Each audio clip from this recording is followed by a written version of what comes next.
I said there are three men who walked with God, and their walk with God was very outstanding. I said one was Abraham. God called Abraham is what? God called Abraham what? He said Abraham is my friend. When somebody calls somebody my friend, is trying to say that this person and I have a relationship. This is somebody I can open up to. This is somebody I can speak with. This is somebody I can talk to. This is somebody I can relate with. So there are many other things to consider about Abraham, but that is the most outstanding caption God can use for a man. Say, this person is my friend. When we look at Moses, one of the things I noticed in the life of Moses was that Moses started his life with the voice of God. Moses was somebody who always heard God. Always heard God. If you read Exodus 3, you read chapter 3, chapter 4, chapter 5, chapter 6, chapter 7, chapter 8, chapter 10, chapter 11, chapter 12, chapter 13, chapter 14, 15, 16, up to 17. All those 14 chapters, if you study from verse 1 maybe to verse 40, verse 1 to verse 30, verse 1 to verse 27, verse 1 to verse 29, verse 1 to verse 36, of all the different chapters, you discover that more than half of the chapter says the Lord said to Moses, the Lord said to Moses, the Lord said to Moses, the Lord said to Moses, the Lord said to Moses. God spoke to Moses a lot.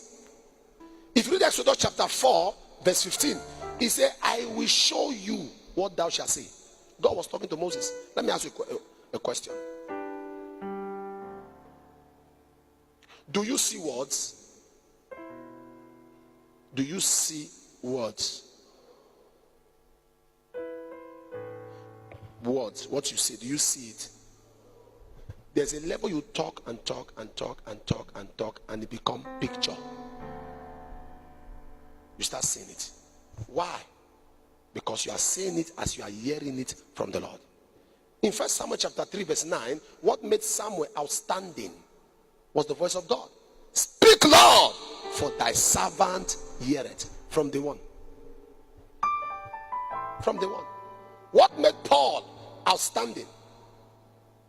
What made Paul outstanding? Was the voice of God. Acts chapter 9 verse 6. Actually, if you start from verse 5, Jesus was introducing himself. When he got to verse 6, he said, what would you have me to do? What is your assignment for me? But it started from verse 5, when the Lord said to him, Acts chapter 9. He said, and the Lord said to him, imagine the first day. The Lord said to him, I am Jesus. And he said, who art thou? And the Lord said to him, I am Jesus, who thou persecutest. I am. The Lord said to him. The Lord said to him. When Moses handed over to Joshua, the first thing God did in Joshua chapter 1 is, and the Lord said to Joshua, as I was with Moses, so will I be with you.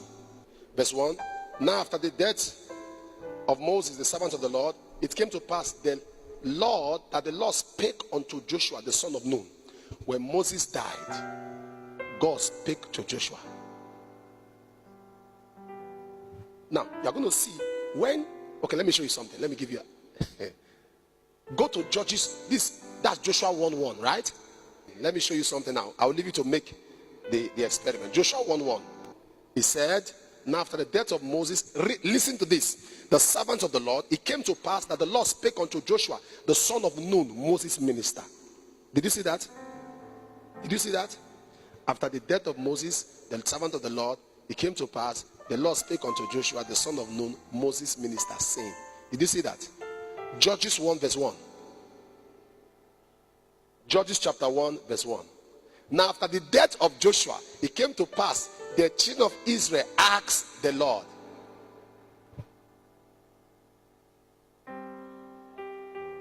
who shall go up against the Canaanites first? Joshua 1:1. After the death of Moses, the servant of the Lord, it came to pass, the Lord spake to Joshua. Judges 1:1. After the death, I came to pass after the death of Joshua, the children of the Lord, children of Israel, asked the Lord.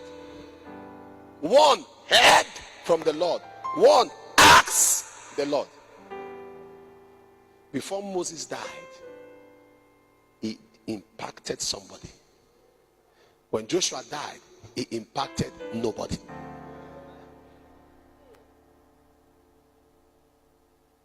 So Moses impacted you. So Joshua heard God. Joshua imparted nobody. So the people asked God. But that's not the point I'm picking out. The point I'm picking out is Joshua got direction because he heard God. The people were in confusion because they don't hear God. They didn't hear God. Moses' strength was that he heard the voice of God continually, regularly. Isaiah 53 verse 11. He shall see this travail of his soul and be satisfied. The pain that Jesus would have gone through, Jesus went through it and satisfied God. So I can go through it. So it doesn't matter what I'm experiencing, what I'm seeing, what is happening to me right now. It's not what the word of God says, because I have had God. Now don't forget, I told you, hearing the voice of God is different dimension. You can hear God in your spirit man. You can hear God audibly. That's different way to hear God. But in case you are not in that category, the easiest way to hear God is to hear his word.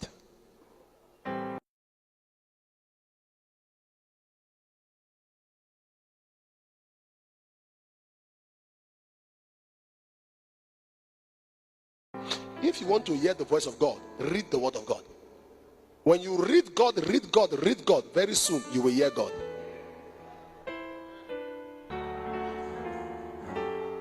Proverbs chapter 30 verse 5. Every word of God is pure. Verse 6 say, add not to it, lest he reprove thee, and thou be found to be a liar. Add not to it, lest when he reprove you, you are found to be. There's no way I can't hear God.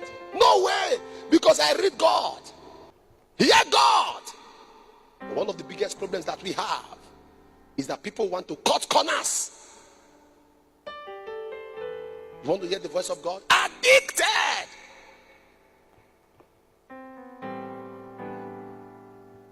Stop all this. Oh God, speak to my spirit, speak to my ear. Study the word of God. As you continually study the word of God, one day,